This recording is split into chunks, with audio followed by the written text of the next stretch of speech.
ពេទ្យក៏ធ្វើការសុំវះកាត់យើងដើម្បីជ្រាបឆ្អឹងយកទៅពិសោធន៍ចានៅពេលដែលពិសោធន៍បានលទ្ធផលមកអ្វីដែលមិនគួរនឹកស្មានគឺមានជំងឺមហារីកឆ្អឹងចាបង ចាស្ដាប់ទៅពិតជាលឿនមែនតើនៅក្នុងការវិវត្តនៃជំងឺរបស់បងចុះតកតងទៅនឹងនៅពេលដែលពិសោធន៍ហើយបងដឹងថាបងមានជំងឺមហារីកដំបូងបងមានអារម្មណ៍បែបណាអារម្មណ៍បែបហ្នឹងគឺក្តុកក្តួលបងតក់ស្លុតខ្លាំងមែនតើចាហើយយំបង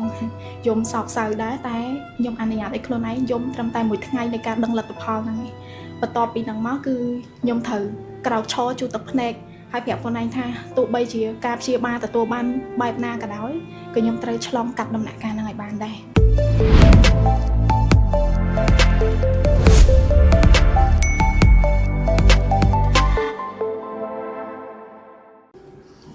ជំរាបសួរបងប្អូនទាំងអស់គ្នាសូមស្វាគមន៍មកកាន់កម្មវិធីចង់ប្រាប់ My Story នៅក្នុងកម្មវិធីរបស់យើងថ្ងៃនេះយើងមានកិត្តិយសមែនតើដែលមានវាគ្មិនដ៏ពិសេសមួយដែលជាអ្នកជំងឺមហារីកនឹងចែករំលែកជូនបងប្អូនទស្សនិកជនឲ្យយល់ច្បាស់ទាក់ទងទៅនឹងជំងឺមហារីកចាដើម្បីកុំឲ្យបងប្អូនទាំងអស់គ្នាខាត់ពេលវេលាយូរសូមជួបជាមួយនឹងវាគ្មិនយើងទាំងអស់គ្នាចាជំរាបសួរបងចាជំរាបសួរបងចាជំរាបសួរបងប្អូនទាំងអស់គ្នាថ្ងៃនេះខ្ញុំពិតជាសប្បាយចិត្តមែនតើហើយក៏សូមអរគុណទៅដល់បងក្រុមការងារចង់ប្រាក់ដែលអញ្ជើញលោកនាងខ្ញុំផ្ទាល់មកចែករំលែកនៅបទពិសោធន៍ខ្លះក៏ដូចជាចែករំលែកទៅដល់បងប្អូនដែលគាត់មានជំងឺមហារីកនិងខ្ញុំផ្ទាល់ក៏ជាអ្នកកើតជំងឺមហារីកដូចគ្នាចាបងចាអរគុណច្រើនបងសូមបងជួយណែនាំខ្លួនបន្តិចមកបងចាបងខ្ញុំឈ្មោះនីកាហើយសប្តាហ៍ថ្ងៃខ្ញុំជាអ្នកលក់អនឡាញម្នាក់និងជាអ្នកបង្កើតមាតិកាវីដេអូលើកទឹកចិត្តទៅដល់បងកើតជំងឺមហារីកនិងរបៀបមើលថែទាំសុខភាពអំពីជំងឺមហារីកចាបងនីកាចង់សួរបងបន្តិចថាអំឡុងពេល2-3ឆ្នាំចុងក្រោយចុះថាបងបានជួបរឿងរ៉ាវបែបណាខ្លះចាតាំងពីនិយាយទៅតាំងពីកុមារភាពហ្មងណាបងចាអូខេតាំងពីកុមារភាពមកគឺខ្ញុំជាក្មេងម្នាក់ដែរពិបាកជាងគេបងពិបាកជាងក្មេងដតីព្រោះដោយសារតែយើងកើតក្នុងគ្រួសារអ្នករកស៊ីហើយក៏ជាគ្រួសារខ្វះខាតដែរចាអញ្ចឹងតាំងពីដឹងក្តីមកគឺខ្ញុំជួបរឿងលំបាកច្រើនហើយដោយសារតែយើងជាកូនអ្នករកស៊ីផងអញ្ចឹងអត់អាចគេងតភ្លឺដូចជាគេក្មេងដតីដែលគាត់សុខស្រួលបានទេត្រូវតាងើបពីព្រលឹមឡើងដើម្បីរៀបចំជួយលក់ពីអ្នកម៉ាក់ព្រោះដោយសារតែពេលរកស៊ីហ្នឹងគឺមកដល់សប្តាហ៍ថ្ងៃហ្នឹងក៏នៅតែជួយម៉ាក់អញ្ចឹងព្រោះដោយសារតែពេលហ្នឹងប៉ាគាត់នៅតាមខេត្តធ្វើការចុះខេត្តរហូតអញ្ចឹងបងចាអញ្ចឹងខ្ញុំក៏នៅតែពីអ្នកម៉ាក់ដើម្បីជួយម៉ោង5អីអញ្ចឹងគឺខ្ញុំងើបទៅរៀបចំមកបានព្រោះដោយសារពេលហ្នឹងម៉ាក់ខ្ញុំគាត់លក់កាទៀវលក់បាយស្រូបអីចឹងទៅហើយរបបទាំងអស់ហ្នឹងបងដឹងហើយថាងើបពីផឹកមែនតែនចាអត់អាចយឺតយ៉ាវបានទេអញ្ចឹងយើងអត់ដូចក្មេងដតីដែលគេគេងពេញភ្នែកទេម៉ោង5ផឹកគឺត្រូវងើបនិយាយទៅតាំងពីអាយុ10ឆ្នាំមកបងចាគឺជួយគាត់រហូតដល់តែខ្ញុំបញ្ចប់វិទ្យាល័យបងបញ្ចប់ការសិក្សានៅវិទ្យាល័យក៏នៅតែជួយលក់ម៉ាក់អញ្ចឹងពេលផឹកទៅជួយលក់គាត់ធម្មតាងើបពីព្រលឹមពេលថ្ងៃទៅរៀនសកលបងហើយពេលយប់ហ្នឹងក៏ទៅធ្វើការបន្តអញ្ចឹងសឹងតែអត់មានពេលសម្រាប់ពីផឹកតល្ងាចយើងអត់មានពេលសម្រាប់ដូចគេទេហើយព្រលឹមឡើងក៏ត្រូវងើបពីព្រឹកម៉ោង4ម៉ោង5ភ្លឺអីចឹងទៅចាជាក់ស្ដែងដូចនាងខ្ញុំបានដឹងមុខរបរលក់កាទៀវលក់បាយពេលព្រឹកគឺតម្រូវឲ្យយើងភ្ញាក់តាំងម៉ោង3ម៉ោង4ទៀបភ្លឺដើម្បីរៀបចំមុខរបរនឹងឲ្យទាន់អាហារពេលព្រឹកម៉ោង6ព្រឹកចាបងចាអញ្ចឹងមានន័យថាបងបានជួយការងារអ្នកផ្ទះបងបានច្រើនមែនតើហើយក៏ការនៅក្មេងហ្នឹងបងអត់សូវបានជាក្មេងមួយដែលសំណុកសុខស្រួលដូចក្មេងដតីទេចាប៉ុន្តែទោះបីជាលំបាកយ៉ាងណាក៏ដោយវាជាបទពិសោធន៍មួយដែលបងបានឆ្លងកាត់ពីព្រោះធម្មតានៅពេលដែលបងបានឆ្លងកាត់នៅបទពិសោធន៍ទាំងអស់ហ្នឹងវាបង្រៀនឲ្យបងយល់ថាលុយពិបាកមែនតើនៅក្នុងការរកលុយចាចឹងពុកម្ដាយយើងពិបាកទំហំតែចិញ្ចឹមយើងបានធំធាត់មានកម្លាំងមានសម្រស់ស្រស់ស្អាតដូចរាល់ថ្ងៃហ្នឹងគឺគាត់ឆ្លងកាត់ការលំបាកខ្លាំងមែនតើចុះបន្ទាប់ពី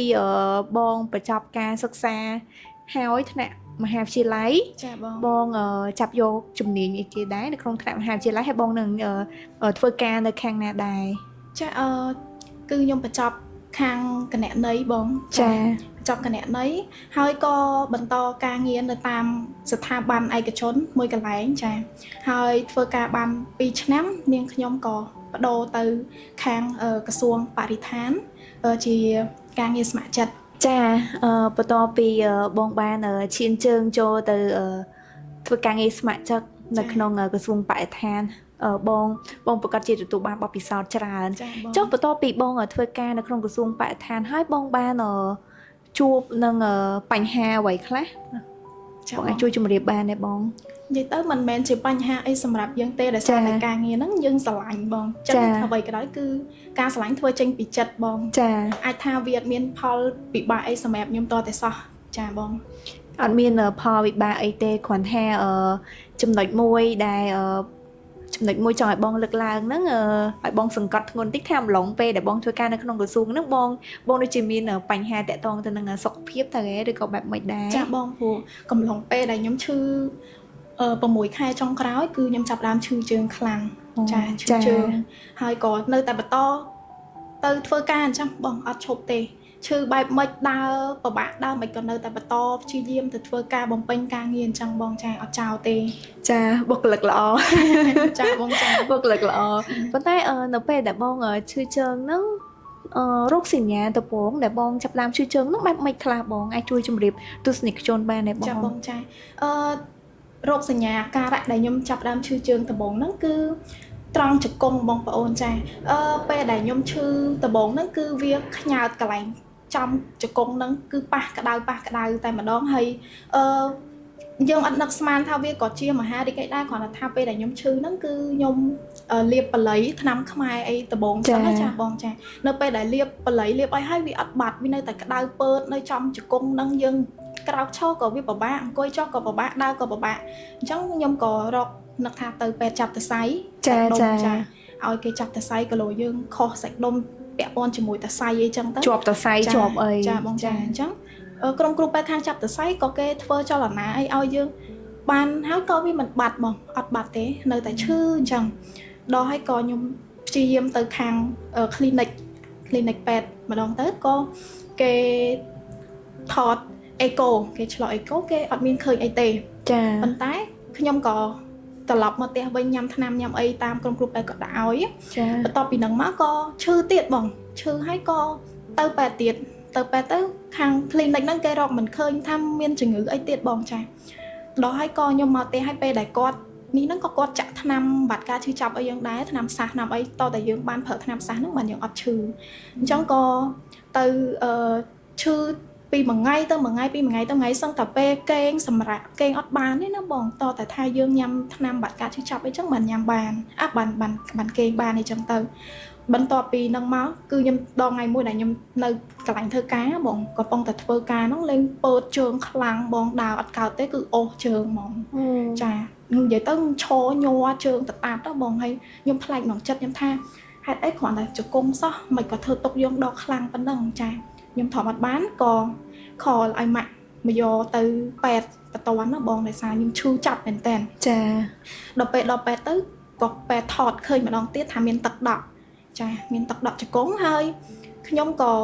មិនតាន់ពេទ្យគាត់ថានឹងបូមប៉ុន្តែខ្ញុំអត់សម្រេចចិត្តថាបូមទេព្រោះចង់ទៅថតម៉ាស៊ីនធំឲ្យច្បាស់បន្ថែមទៀតថាយើងមានទឹកដក់នឹងអត់ចាហើយរួចក៏ទៅមន្ទីរពេទ្យធំដែរនៅខ្មែរយើងគឺពេទ្យសម្ដេចឪយើងណាទៅថតscan មើលទៅគឺគេឃើញឆ្អឹងរបស់យើងអត់ស្រួលបងគឺស៊ីឆ្អឹងសឹងតាមេធំជាងមេដៃទៀតទំហំស៊ីហ្នឹងបងចាអញ្ចឹងពេទ្យគាត់ថាអត់ស្រួលទេឆ្អឹងហ្នឹងអញ្ចឹងក៏បញ្ជូនយើងទៅកាឡាម៉ែតចាទៅដល់កាឡាម៉ែតក៏ក្រុមគ្រូពេទ្យគាត់ថត scan ម្ដងទៀតទៅឃើញមានដូចលទ្ធផលនៅពេទ្យសម្ដេចឪដែរចាគឺស៊ីអស់មួយកណាត់ជង្គង់ហ្នឹងហើយអញ្ចឹងវាលឿនមែនតែនដល់ហើយក៏ពេទ្យគាត់ធ្វើការសុំវះកាត់យើងដើម្បីជ្រាបឆ្អឹងយកទៅពិសោធន៍ចានៅពេលដែលពិសោធន៍បានលទ្ធផលមកអ្វីដែលមិនគួរនឹកស្មានគឺមានជំងឺមហារីកឆ្អឹងចាបងចាស្ដាប់ទៅពិតជាលឿនមែនតើនៅក្នុងការវិវត្តនៃជំងឺរបស់បងចុះតកតងទៅនឹងនៅពេលដែលពិសោធន៍ហើយបងដឹងថាបងមានជំងឺមហារីកដំបូងបងមានអារម្មណ៍បែបណាអារម្មណ៍បែបហ្នឹងគឺក្តុកក្តួលបងតក់ស្លុតខ្លាំងមែនតើចា ហើយយំបងយំសោកសៅដែរតែខ្ញុំអនុញ្ញាតឲ្យខ្លួនឯងយំត្រឹមតែមួយថ្ងៃនៃការដឹងលទ្ធផលហ្នឹងឯងបន្ទាប់ពីហ្នឹងមកគឺខ្ញុំត្រូវក្រោកឈរជួទឹកភ្នែកហើយប្រាប់ខ្លួនឯងថាទោះបីជាការព្យាបាលទទួលបានបែបណាក៏ដោយក៏ខ្ញុំត្រូវឆ្លងកាត់ដំណាក់កាលហ្នឹងឲ្យបានដែរចា៎ ចាអញ្ចឹងមានន័យថាផ្លូវចិត្តរបស់បងគឺរឹងមាំមែនតែន ចា៎ អញ្ចឹងសូមផ្ដាំផ្ញើទៅដល់បងប្អូនទាំងអស់គ្នាដែលមានជំងឺមហារីកមិនថាមហារីកអ្វីក៏ដោយបងប្អូនអាចយកបងនីកាជាគំរូបានដែលគាត់គឺជាស្ត្រីម្នាក់ដែលឆ្លងកាត់នៅជំងឺហ្នឹងហើយគាត់ដូចគាត់បានជម្រាបជូនបងប្អូនខាងលើអញ្ចឹងគាត់មានអារម្មណ៍តក់ស្លុតតែមួយថ្ងៃទេប៉ុន្តែក្រោយមកគាត់ក៏ព្យាយាមពង្រឹងសុខភាពផ្លូវចិត្តរបស់គាត់ឲ្យរឹងមាំដើម្បីពុះពៀជាមួយនឹងជំងឺមហារីកនេះចាអញ្ចឹងតកតងទៅនឹងជំងឺមហារីកដូចបងប្អូនជ្រាបអញ្ចឹងគឺជាជំងឺមួយដ៏កាចសាហាវហើយការវិវត្តក៏លឿនខ្លាំងមែនទែនចាហើយចង់សួរបងបន្ថែមទៀតថាសម្រាប់បន្ទាប់ពីបងដឹងលទ្ធផលអីអស់ហើយបងក៏ព្យាយាមតាំងចិត្តអីផ្សេងចុះឥឡូវតកតងទៅនឹងបញ្ហានៃជំងឺរបស់បងបែបណាហើយបានធូរស្បើយច្រើនឬក៏បែបមិនដែរ ចាបងឥឡូវគឺលទ្ធផលទទួលបានល្អមែនតែនបងចាព្រោះយើងទៅតាមការណាត់របស់ក្រុមគ្រូពេទ្យរៀងរាល់3ខែម្ដងហើយលទ្ធផលនៃការពិនិត្យហ្នឹងគឺវាល្អមែនតែនអត់មានអ្វីជាទីបារម្ភសម្រាប់យើងនោះទេចាអូភ្លេចសួរបងមួយទៀតតកតងទៅនឹងជំងឺមហារីកបងហ្នឹងគេហៅថាជំងឺមហារីកឆ្អឹងឬក៏បែបមិនដែរ ជំងឺមហារីកឆ្អឹងបង ជំងឺមហារីកឆ្អឹងចុះជំងឺមហារីកឆ្អឹងហ្នឹងដុកទ័រគាត់មានប្រាប់បងថាវាអាចកើតឡើងនៅក្នុងចន្លោះអាយុប្រមាណឬក៏ស្ត្រីច្រើនជាងបុរសឬក៏បែបមិនអត់ ចាបងចំពោះជំងឺមហារីកឆ្អឹងគឺកើតឡើងចំពោះកុមារបងកុមារច្រើនជាងមនុស្សពេញវ័យច្រើនមែនទែនអត្រានៃការកើតជំងឺមហារីកឆ្អឹងគឺកុមារគាត់ទទួលបានច្រើនជាងមនុស្សចាស់ល្បាក់ត្រឹមពី20ក្រាស់ឆ្នាំឡើង20ក្រាស់ចុះហ៎បងចាសម្រាប់20ឡើង20ក្រាស់ឡើងគឺអត់សូវមានជំងឺហ្នឹងទេបើសម្រាប់ចាស់ៗគឺអត់តែហ្មងជំងឺហ្នឹងគឺដុកទ័រគាត់គៀបសង្កត់ទៅដល់មនុស្សដែលគាត់កំពុងតែលូតលាស់ឆ្អឹងណាបងចាកំពុងតែលូតលាស់ឆ្អឹងឬក៏ឆ្អឹងណាមួយដែលវាអាចប៉ះទង្គិចនៅថ្ងៃមុនអីអញ្ចឹងទៅវាអាចវិវត្តមកទៅជាមេរោគអីអញ្ចឹងទៅចាហើយក៏មានដុំគិះអីនៅបរិវេណឆ្អឹងហ្នឹងទៀតអញ្ចឹងអាដុំគិះហ្នឹងឯងវាជាសាច់កាចដែលធ្វើឲ្យវាវិវត្តទៅជាមហារីកឆ្អឹងហ្នឹងអញ្ចឹងណាបងចាចុះតកតងទៅនឹងជំងឺមហារីកឆ្អឹងហ្នឹងបងមានជ្រាបអត់ថាជំងឺហ្នឹងកើតឡើងមកពីណាដែរមកពីរបបអាហាររបស់យើងឬក៏យើងមិនសូវបានធ្វើលំហាត់ប្រាណឬក៏បែបមិនដែរចាបងខ្ញុំស្ដាប់ទៅតាមប្រសាសន៍របស់ក្រុមគ្រូពេទ្យដែលគាត់បានមើលថែខ្ញុំចាគាត់ថាជំងឺមហារីកឆ្អឹងមិនបានមកពីរបបអាហារ 100% នោះទេចាគ្រាន់តែជាសែនរបស់យើងព្រោះយើងមានដូចថាមហារីកហ្នឹងតាំងពីក្មេងមកហើយចាហើយនៅពេលដែលវាធំទៅវាចេញរោគសញ្ញាអីឲ្យយើងឃើញឲ្យយើងដឹងឲ្យយើងឈឺចាប់ជាមួយនឹងជំងឺហ្នឹងចឹងទៅចាបើចំពោះរបបអាហារគឺមានត្រឹមតែ20 ទៅ 30% នៃជំងឺហ្នឹងតែប៉ុណ្ណោះចាចាអញ្ចឹងមានន័យថាតកតងទៅនឹងជំងឺមហារីកឆ្អឹងនេះមួយគឺពាក់ព័ន្ធទៅនឹងសែនរបស់យើងចាបងចុះធ្វើម៉េចឲ្យយើងអាចដឹងពីជំងឺនឹងឲ្យបានលឿនណាឲ្យបានលឿនមុននឹងរោគសញ្ញាចេញមកដុកទ័រមានបានបញ្ជាក់បងតកតងទៅនឹងចំណុចហ្នឹងអត់ចាបងកន្លែងហ្នឹងគឺខ្ញុំសូមបញ្ជាក់បងប្អូនមួយគឺធ្វើការពិនិត្យសុខភាពបងចាពិនិត្យសុខភាពរៀងរាល់6ខែម្ដងចាបើសិនជាយើងអត់ថាបងប្អូនខ្លះគាត់មានពេលវេលាគាត់មានថវិកាដើម្បីទៅឆែកអញ្ចឹងគាត់ក៏អាចទៅមួយឆ្នាំម្ដងក៏បានដែរបងចាតាមពេលវេលាតាមកលៈទេសៈដែលយើងអាចធ្វើទៅបានប៉ុន្តែយ៉ាងហោចណាស់ក៏ត្រូវតែពិនិត្យរៀងរាល់មួយឆ្នាំម្ដងដើម្បីទប់ស្កាត់នៅជំងឺហ្នឹងវាកើតឡើងទៅដល់ដំណាក់កាលខ្ពស់ហ៎បងចាចាអញ្ចឹងការ check សុខភាពគឺសំខាន់មែនតើសម្រាប់បងប្អូនទាំងអស់គ្នាជាក់ស្ដែងទស្សនិកជនដែលកំពុងទស្សនានៅក្នុង podcast នេះបងប្អូនបានជ្រាបហើយបងនីកាជម្រាបតាក់ទងទៅនឹងការ check សុខភាពអញ្ចឹងបើសិនជាបងប្អូនមានឱកាសអាចក្នុងមួយឆ្នាំ2ដងឬក៏មួយឆ្នាំម្ដងទៅតាមលទ្ធភាពរបស់បងប្អូនទាំងអស់គ្នាប៉ុន្តែឥឡូវហ្នឹងរាជរដ្ឋាភិបាលរបស់យើងមានសេវាសុខភាពល្អតកតងទៅនឹងសេវាសុខាភិបាលគឺល្អច្រើនមែនទែនហើយប្រជាពលរដ្ឋរបស់យើងអត់ចាំបាច់ចំណាយថវិកាច្រើនទេចាហើយចុះតកតងទៅនឹងជំងឺមហារីកពាក្យថាជំងឺមហារីកគឺកាចសាហាវមែនទែនចុះមានកត្តាអ្វីខ្លះដែលធ្វើឲ្យបងតស៊ូជំនះតកតងទៅនឹងជំងឺនឹង ច្រើនថាអាចងើបខ្លួនមកធម្មតាពីណាគេដែលមានជំងឺនឹងភិកច្រើនគឺបាក់ទឹកចិត្តមានកត្តាអីខ្លះដែលធ្វើឲ្យបងរឹងមាំសុខភាពផ្លូវចិត្តរបស់បងណាចាកត្តាទី1ហ្នឹងគឺឪពុកម្ដាយរបស់ខ្ញុំចាគឺខ្ញុំចង់ធ្វើយ៉ាងណាដើម្បីឲ្យពួកគាត់មានសង្ឃឹមសម្រាប់ខ្ញុំថាខ្ញុំជឿខ្លួនឯងនឹងអាចជៀសផុតពីជំងឺនឹងបានព្យាបាលដោយជោគជ័យដោយសារតែយើងឃើញពួកគាត់ពិបាកមែនតើបងព្រោះនៅពេលដែលយើងកើតជំងឺហ្នឹងគឺគាត់ទៅដាក់ទោះមែនតើព្រោះបងនឹងស្រាប់ហើយជំងឺមហារីកគឺត្រូវការថវិកាច្រើនក្នុងការព្យាបាលបងរាប់ម៉ឺនដុល្លារណោះចាអញ្ចឹងគឺវាពិបាកខ្លាំងមែនតើហើយនៅពេលដែលយើងឃើញគាត់អញ្ចឹងយើងពិបាកភ្នែកហ្នឹងបងពេលដែលឃើញឪពុកម្ដាយយើងទោះបីជាពេលខ្លះក៏អត់មានថវិកាគ្រប់គ្រាន់ដើម្បីចំណាយការព្យាបាលជាមួយជំងឺរបស់យើងប៉ុន្តែគាត់នៅតែខំប្រឹងតស៊ូជំនះដើម្បីយកថវិកាមកមើលយើងឲ្យបានរស់ឲ្យបាននៅមានជីវិតណាបងចាអញ្ចឹងកត្តាទាំងអស់ហ្នឹងដែលធ្វើជំរុញទឹកចិត្តខ្ញុំឲ្យខ្ញុំតស៊ូជាមួយនឹងជំងឺហ្នឹងបានហើយអត់បាក់ទឹកចិត្តទេបងជាមួយនឹងជំងឺហ្នឹងអ្នកខ្លះគាត់ថាជំងឺមហារីកភាគច្រើនគឺបងគាត់បាក់ទឹកចិត្តអញ្ចឹងណាបងចាផ្លូវចិត្តគាត់ទន់ខ្សោយអញ្ចឹងទៅបើសម្រាប់ខ្ញុំវិញគឺខ្ញុំអត់ទេបងដូចមនុស្សធម្មតាជាអញ្ចឹងបើសិនជាខ្ញុំចេញទៅក្រៅគឺគេអត់ដឹងថាខ្ញុំអ្នកជំងឺមហារីកទេបងព្រោះដោយសារតែយើងធ្វើខ្លួនអាសកម្មភាពរបស់យើងហ្នឹងគឺដូចមនុស្សធម្មតាដូចមនុស្សឈឺចាបងអញ្ចឹងគេអត់ចាប់អារម្មណ៍ថាយើងអ្នកជំងឺមហារីកទេតែគ្រាន់តែថាពេលចេញក្រៅយើងពាក់ជើងសបនិមិត្តទៅគេថាយើងឈឺជើងប៉ុន្តែគេដឹងថាយើងអ្នកជំងឺទេចាហ្នឹងដោយសារតែសកម្មភាពយើងបញ្ចេញឲ្យគាត់ឃើញថាយើងមិនមែនជាអ្នកជំងឺចាពិតជាក្បោះក្បាយមែនតែនតាក់ទងទៅនឹងការលើកទឹកចិត្តខ្លួនឯងតាមរយៈគ្រូសាផ្សេងៗធ្វើឲ្យបងអាចពុះពៀតាក់ទងទៅនឹងជំងឺមហារីកចុះសម្រាប់ការព្យាបាលតាក់ទងទៅនឹងជំងឺមហារីកនេះបងចំណាយថវិកាប្រហែលជាខ្ទង់ប្រហែលដែរបងអាចជួយចែកម្លែកទៅដល់ទស្សនិកជនដែលគាត់កំពុងទស្សនា podcast មួយនេះចាបងសម្រាប់ការចំណាយក្នុងការព្យាបាលជំងឺមហារីកឆ្អឹងរបស់នាងខ្ញុំគឺចំណាយអស់ខ្ទង់$50,000បងចាអស់ច្រើនដែរអស់ច្រើនអូចំណាយច្រើនមែនតើអស់ឡើង$50,000ចាប៉ុន្តែយ៉ាងហោចណាស់ក៏អាចសង្គ្រោះជីវិតបងមកវិញដែរធម្មតាលុយយើងអាចថវិកាយើងអាចរកមកបានប៉ុន្តែអាយុជីវិតរបស់យើងតែទៅហើយអត់មានទៅព្រឹកមកវិញនឹងងាយទេចាហើយតាក់ទងទៅនឹងចំណុចនេះដែរសម្រាប់បងនីកាជាក់ស្ដែងដូចបងជំរាបជូននាងខ្ញុំមុនហ្នឹងបងក៏មានតាក់ទងទៅនឹងអាជីវកម្មតិចតួចតាក់ទងទៅនឹងការលក់អនឡាញនៅផ្ទះអីផងដែរអញ្ចឹងសម្រាប់បងប្អូនដែលទស្សនា podcast នេះបងប្អូនចាប់អារម្មណ៍ជាមួយបងនីកាចង់ support តាក់ទងទៅនឹងអាជីវកម្មតិចតួចរបស់គាត់ឲ្យគាត់មានទឹកចិត្តបន្តទៀតក៏ដូចជាអាចរកថវិកាជូនទៅដល់គ្រួសាររបស់គាត់បានបងប្អូនទស្សនិកជននៅក្នុង podcast នេះទស្សនា podcast នេះកុំភ្លេចជួយគាំទ្រអាជីវកម្មរបស់បងនីកាផងចាដូចជាមានប្រភេទដូចជាលក់សម្លៀកបំពាក់ចាបងផ្ដោតទៅលើសម្លៀកបំពាក់ច្រើនសម្លៀកបំពាក់បុរសក៏នារីបងទាំងពីរបងទាំងពីរចាទាំងបុរសទាំងនារីចាចូលបើសិនជាបងប្អូនទស្សនិកជនគាត់បានមើល podcast នេះហើយគាត់ចង់ support បងគាត់អាចមើលនៅក្នុង page ឬក៏នៅក្នុង TikTok ឧទាហរណ៍គាត់ក៏ចង់កំងទិញអីចឹងណាបងចាបងចាតាមរយៈអីដែរបងតាម TikTok ក៏បានតាម page Facebook ក៏បានតាម account ផ្ទាល់ personal របស់នាងខ្ញុំក៏បានចាចុះតាក់ទងទៅនឹង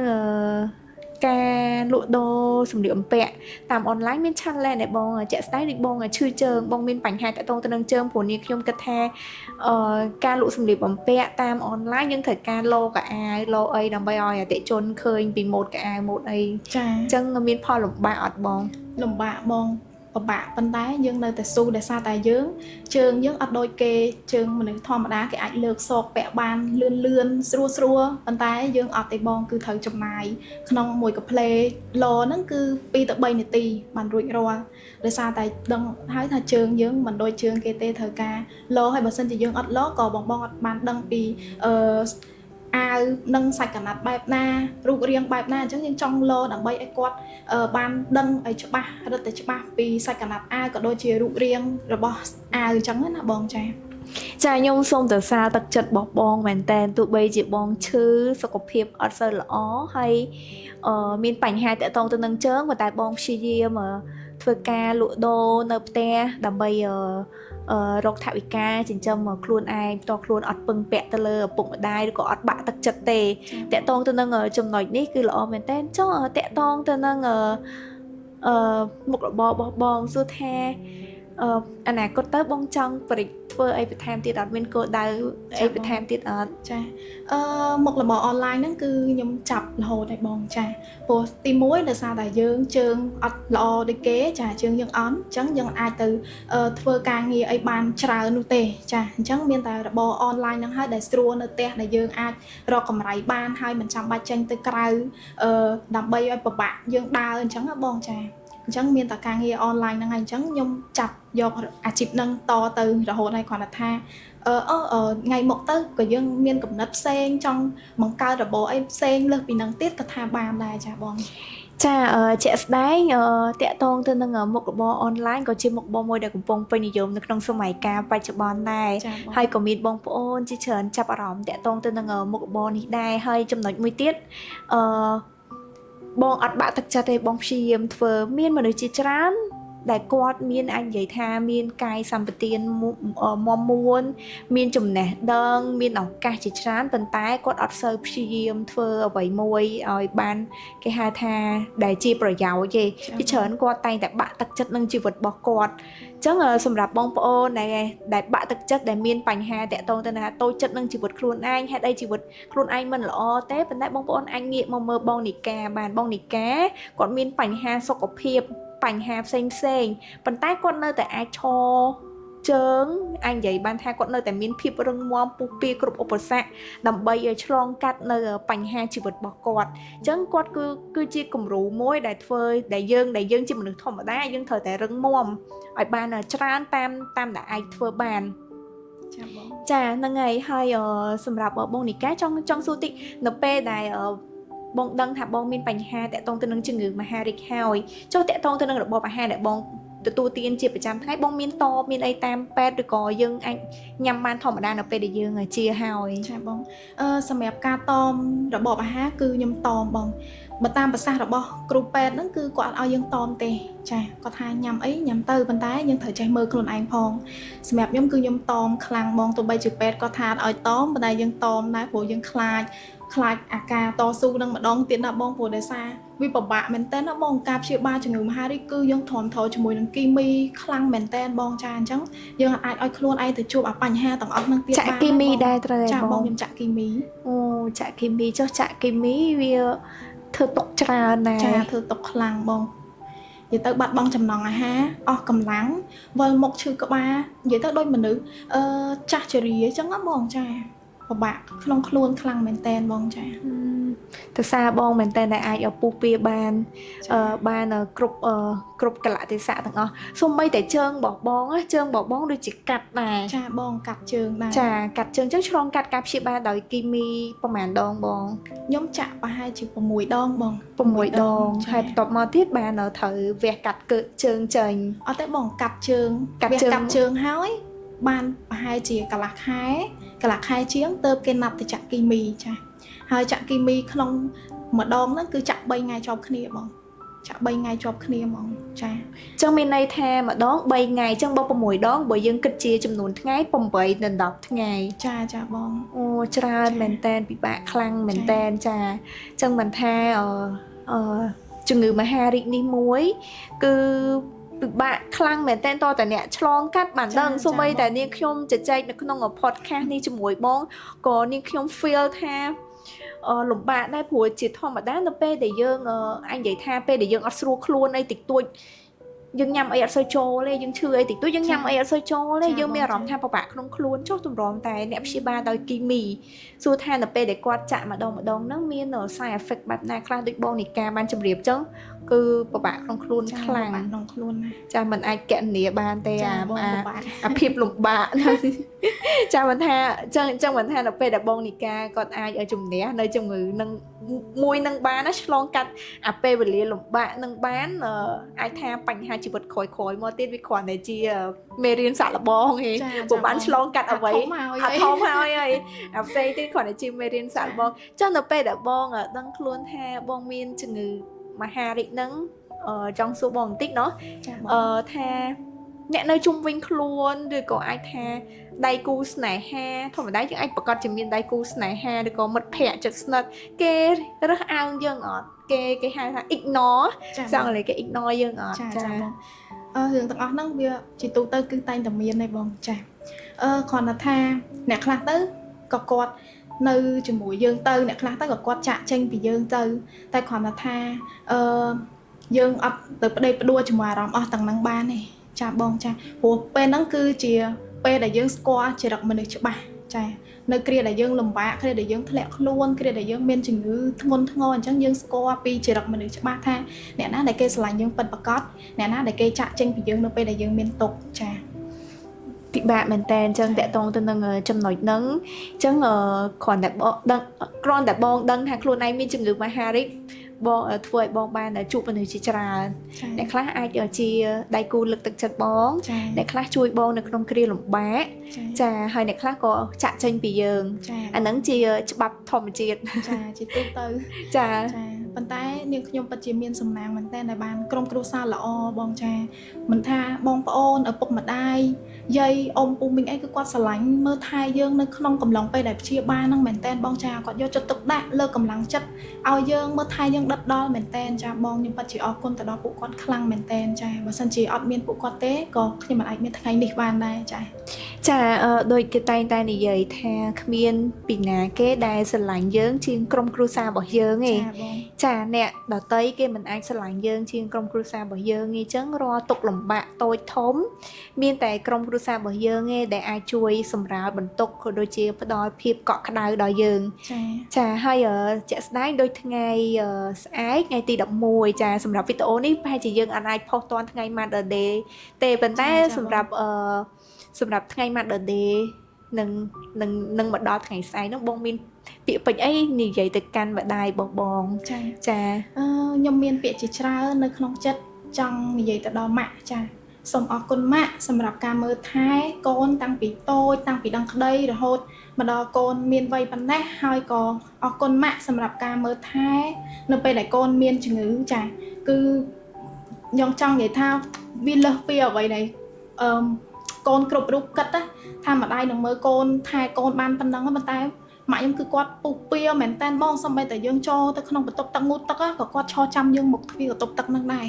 គាត់បារម្ភចាគាត់ take care មែនតើយើងចូលដល់បន្ទប់ទឹកងូតទឹកអីហើយគាត់នៅឈរចាំតតែយើងចេញមកក្រៅបានគាត់អស់ចិត្តគាត់ចាអញ្ចឹងគឺវាធំធេងមែនតើទឹកចិត្តម្ដាយចំពោះកូនហើយនៅពេលដែលកូនមានជំងឺចេះទៀតគឺគាត់រត់តែស្រឡាញ់ថ្នាក់ថ្នមយើងជាងយើងមនុស្សធម្មតាទៀតចាបងហើយប៉ាខ្ញុំក៏ដូចគ្នាដែរចាប៉ាខ្ញុំក៏និយាយថាឲ្យតកូនចង់អីកូនអត់ស្រួលមិនចឹងគឺប៉ាខ្ញុំគាត់ស្ទុះស្ទាលឿនមែនតែនចានិយាយទៅម្ដាយឪពុកខ្ញុំគឺគាត់និយាយទៅគាត់ស្រឡាញ់កូនមើលថែកូនបានដិតដល់មែនតើហើយខ្ញុំបានមកដល់សប្តាហ៍ថ្ងៃនេះខ្ញុំមានជីវិតបានមកដល់សប្តាហ៍ថ្ងៃនេះហើយនឹងការតស៊ូរបស់ខ្ញុំបានមកដល់សប្តាហ៍ថ្ងៃនេះក៏ដោយសារតែឪពុកម្ដាយរបស់ខ្ញុំចាដែលគាត់បង្រៀនកូនឲ្យចេះរឹងមាំតាំងពីទូចតាំងពីដឹងក្តីមកចាអញ្ចឹងអ្វីៗទាំងអស់នៅក្នុងថ្ងៃនេះគឺខ្ញុំសូមអរគុណទៅដល់ម៉ាក់មែនតើទៅដល់ប៉ាខ្លាំងមែនតើចាដែលផ្ដល់កំណើតមួយនេះមកកាន់កូនហើយកូននឹងសន្យាថានឹងខំប្រឹង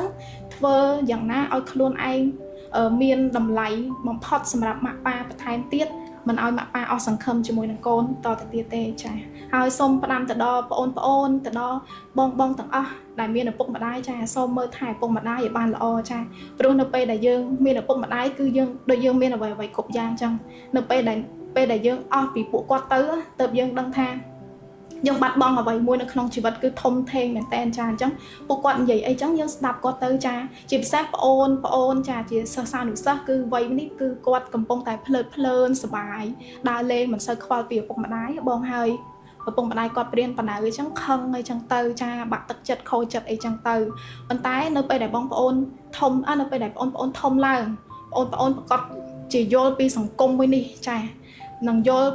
ពីអត្តន័យដែលម៉ាក់ប៉ាគាត់ព្រៀនបណ្ដៅយើងមិនហើយបើសិនជាយើងខ្លាចទៅជាមនុស្សល្អក្នុងសង្គមណាពេលហ្នឹងហើយគឺយើងអរគុណទៅដល់ពុកម្ដាយយើងដែលគាត់ព្រៀនបណ្ដៅយើងដែលគាត់ទូមានយើងបានល្អដែលយើងខ្លាចទៅជាមនុស្សល្អនៅក្នុងសង្គមពេលនេះចាបងអញ្ចឹងចំណុចហ្នឹងគឺយើងត្រូវអរគុណគាត់ព្រោះពេលដែលយើងនៅក្មេងៗអញ្ចឹងគាត់ព្រៀនបណ្ដៅយើងអត់សូវយកចិត្តទុកដាក់ទេអត់ស្ដាប់គាត់ខឹងគាត់អីចឹងទៅប៉ុន្តែធំឡើង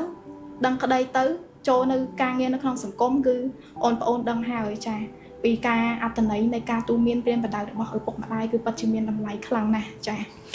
ចាពាក្យពេចន៍បងនិយាយផ្ញើសារទៅកាន់អ្នកម្ដាយរបស់បងពិតជាមានអត្ថន័យនិងក្បោះក្បាយមែនតែនសូម្បីតែចូលបន្ទប់ទឹកក៏មានម្ដាយនៅចាំមាត់បន្ទប់ទឹកដែរដោយសារគាត់បារម្ភគាត់ខ្វល់ពីបងខ្លាចគីឡូបងចូលបន្ទប់ទឹកទៅល្អិលជើងល្អិលអីឬក៏ពិបាកបែបម៉េចនៅក្នុងបន្ទប់ទឹកហ្នឹងអញ្ចឹងគាត់បារម្ភច្រើនសម្រាប់កូនស្រីជាទីស្រឡាញ់ចាជាក់ស្ដែងដូចបងបានលើកឡើងអញ្ចឹងនៅក្នុងសង្គមនៅពេលដែលប្អូនក្មេងៗគាត់នៅក្មេងអាចអត់សូវដឹងទេចាគាត់រៀងភ្លើតភ្លើនគាត់អត់សូវបានខ្វាយខ្វល់ពីក្រុមគ្រួសារភាគច្រើនឧទាហរណ៍ថាឲ្យគាត់ទៅរៀនអញ្ចឹងភាគច្រើនគាត់អាចដើរលេងច្រើនមិនសូវយល់អត្ថន័យនៃការសិក្សាមិនសូវយល់អត្ថន័យនៃពាក្យថាក្រុមគ្រួសារពុកម្ដាយបែបម៉េចអត់ដឹងទេចាតោះតែគាត់ចូលដល់វ័យមួយអាចថាចូលដល់វ័យបងវ័យនាងខ្ញុំគឺចាប់ដើមយល់ច្រើនតកតងទៅនឹងចំណុចទាំងអស់ហ្នឹងចាហើយតកតងទៅនឹងបញ្ហានៃជំងឺមហារីកនេះមួយដោយបងប្អូនបានជ្រាបច្បាស់ចឹងជំងឺមហារីកគឺជាជំងឺមួយដែលកាចសាហាវប៉ុន្តែមិនមែនប្រកាសថាជំងឺមហារីកហ្នឹងមិនអាចព្យាបាលបានទេព្យាបាលបានឲ្យតែយើងអាចដឹងទាន់ពេលវេលាជាក់ស្ដែងដូចបងដឹងស្រាប់ចឹងបងនិកាអាចដឹងដែរតកតងទៅនឹងមនុស្សស្រីយើងដូចជាមានបញ្ហាជំងឺច្រើនណាហើយបងនិកាមានជំងឺមហារីកឆ្អឹងដោយស្ត្រីខ្លះក៏គាត់អាចជួបតកតងទៅនឹងមហារីកសុដន់ចាមហារីកមាត់ស្បូនចាអញ្ចឹងវាមានជំងឺជាច្រើនមែនតើតែយើងអាចបង្ការនៅជំងឺនោះដោយការ check up សុខភាពរបស់យើងជាប្រចាំចាបងចាហ្នឹងហើយជាចុងក្រោយបងមានពាក្យពេចន៍អ្វីផ្ដាំផ្ញើទៅដល់ទស្សនិកជនចាជាចុងក្រោយនឹងខ្ញុំសូមលើកទឹកចិត្តទៅដល់បងដែលគាត់មានជំងឺមហារីកចានិងបងប្អូនដទៃទៀតដែលគាត់កំពុងតែព្យាបាលជំងឺមហារីកចាសូមឲ្យបងស៊ូឡើងកុំបាក់ទឹកចិត្តឲ្យសោះព្រោះនៅពេលដែលយើងចុះខ្សោយនៅពេលដែលផ្លូវចិត្តយើងទន់ខ្សោយបងគឺជំងឺហ្នឹងគឺវារាតត្បាតនៅលើគ្រប់គ្រងយើងលឿនមែនតើចាអញ្ចឹងរឿងដែលយើងត្រូវធ្វើតែមួយគត់នៅពេលដែលយើងកំពុងតែព្យាបាលគឺត្រូវតែជំនះវាឲ្យបានផ្ដល់កម្លាំងចិត្តឲ្យខ្លួនឯងខ្ញុំដឹងថាពេលដែលកំពុងតែព្យាបាលហ្នឹងគឺមានរឿងរ៉ាវជាច្រើនចូលមកក្នុងជីវិតបងក៏ដូចជាពាក្យពេចន៍ណាមិនសមរម្យចូលទៅប៉ះពាល់ដល់ផ្លូវចិត្តរបស់បងចាតែខ្ញុំសូមឲ្យបងកុំគិតវាឲ្យសោះចាបងស្ដាប់បានចាបងអាចយកមកស្ដាប់បានប៉ុន្តែ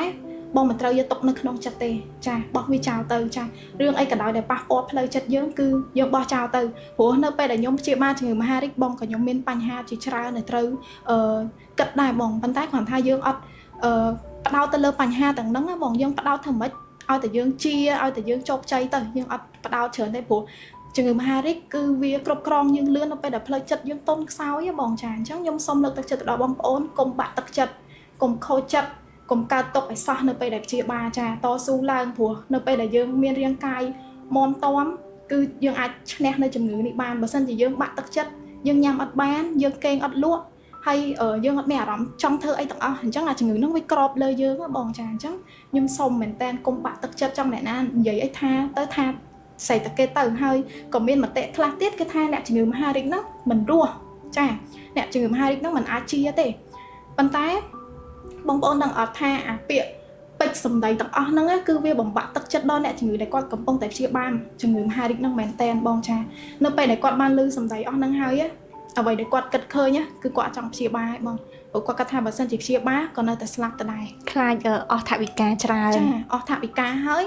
អត់រស់ទៀតចាអញ្ចឹងគាត់កិច្ចពីការព្យាបាលបងចាអញ្ចឹងខ្ញុំសូមមែនតើដល់អ្នកដែលគាត់មានមតិបែបហ្នឹងចាគឺវាអាចប៉ះពាល់ខ្លាំងណាស់ទៅដល់ផ្លូវចិត្តអ្នកជំងឺមហារីកចាសូមលើកទឹកចិត្តទៅដល់ពួកគាត់ចាឲ្យពួកគាត់ស៊ូជាមួយនឹងជំងឺគាត់ជំងឺមហារីកគឺយើងអាចនៅព្យាបាលបានចាបើសិនជានៅតាន់ពេលនិងកម្រិតស្រាលតែបើថាកម្រិតខ្ពស់ហ្នឹងក៏ទៅតាមជំងឺរបស់គាត់អីចឹងទៅចាអញ្ចឹងយើងអាចមើលអ្វីបានឃើញនេះទេចង់និយាយថាកុំគិតអារឿងដែលវាមិនទាន់កើតឡើងបងត្រឹមតែធ្វើនៅថ្ងៃនេះក្នុងបច្ចុប្បន្នយើងនឹងឲ្យបានល្អទៅអ្វីដែលវាមិនទាន់កើតយើងតែគិតឲ្យស្មុគស្មាញទៅអីចាត្រូវហើយបងចាអញ្ចឹងយើងខំប្រឹងព្យាបាលធ្វើម៉េចឲ្យជាក្នុងកំឡុងពេលហ្នឹងទៅអ្វីដែលកើតឡើងខាងមុខទៀតកុំតែគិតចាអញ្ចឹងវាជាកត្តាមួយជំរុញឲ្យយើងជំនះនឹងជំងឺនេះបានណាចាបងចាអរគុណច្រើនបងសម្រាប់ពាក្យពេចន៍ដ៏មានន័យរបស់បងនៅក្នុងកម្មវិធីចង់ប្រាប់